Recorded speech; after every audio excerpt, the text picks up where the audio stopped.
देखने को मिल।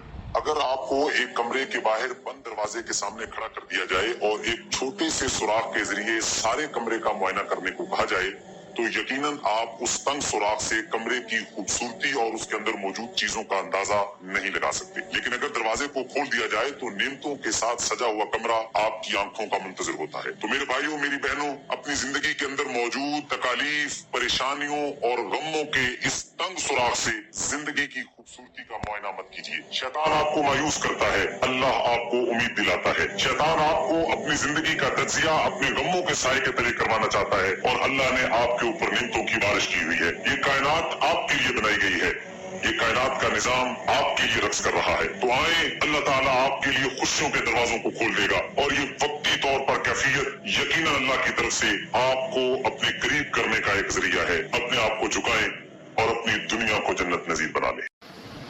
हुजूर से पूछा गया कि गीबत क्या है? आपने फरमाया जिक्र का आखा बिमा यकरहु, तुम्हारा अपने भाई का तस्करा करना किसी ऐसे एतबार से जो उसे नापसंद हो।